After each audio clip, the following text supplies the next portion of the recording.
ഇന്ന് മലപ്പുറത്ത് CPM ജില്ലാ കമ്മിറ്റി പ്രസ്താവന പാണക്കാട് തങ്ങൾക്കെതിരെ ഔദ്യോഗികമായിട്ട് ഇറക്കിയില്ല. പ്രസ്താവനയായിട്ട് തന്നെ ഇറക്കിയിരിക്കുന്നത്. മുഖ്യമന്ത്രിക്ക് പിന്തുണ പ്രഖ്യാപിച്ചുകൊണ്ട് പാണക്കാട് തങ്ങളെ തള്ളിക്കൊണ്ട്.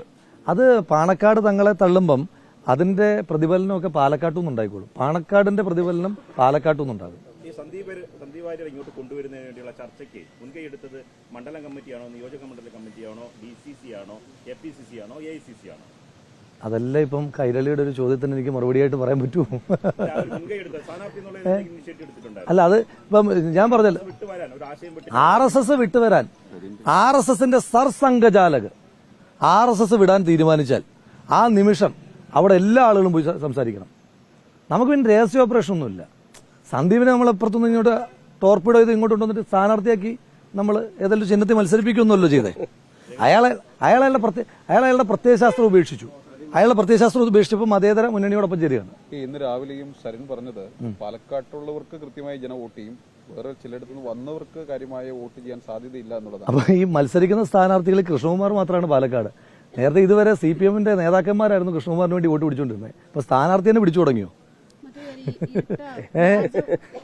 അല്ലേ, സ്ഥാനാർത്ഥി തന്നെ കൃഷ്ണകുമാറിന് വേണ്ടിയിട്ടാണ് വോട്ട് പിടിക്കുന്നത്. അപ്പൊ ഞാനിതുകൊണ്ടാണ് പറഞ്ഞത്, ഞങ്ങളുടെ മത്സരം തുടക്കം തൊട്ട് നിങ്ങളിപ്പം ത്രികോണ മത്സരം എന്നൊക്കെ പറയുമ്പോൾ ഞാൻ പറയുന്നുണ്ടല്ലോ, ഇവിടെ മത്സരം നടക്കുന്നത് ഞങ്ങളും കമ്മ്യൂണിസ്റ്റ് ജനതാ പാർട്ടിയും തമ്മിലാണ്. ഇപ്പൊ കഴിഞ്ഞ ദിവസം ബാലേട്ടൻ പറയുന്നത് കേട്ടായിരുന്നു നിങ്ങൾ?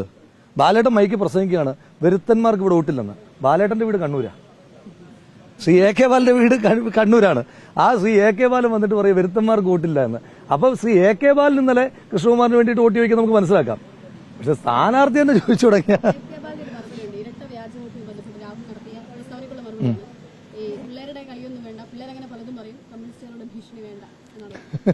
ഞാനങ്ങനെ ഭീഷണിപ്പെടുത്തിയില്ലല്ലോ. പിന്നെ ഈ പിള്ളേരൊക്കെയല്ലേ വലുതാകുന്നതെന്ന്. മറ്റേ ഏതൊരു സിനിമയിൽ ചോദിച്ചിട്ട് ബാലേട്ടൻ 70-ലൊക്കെ എന്തായിരുന്നു, പിള്ളേരല്ലേ?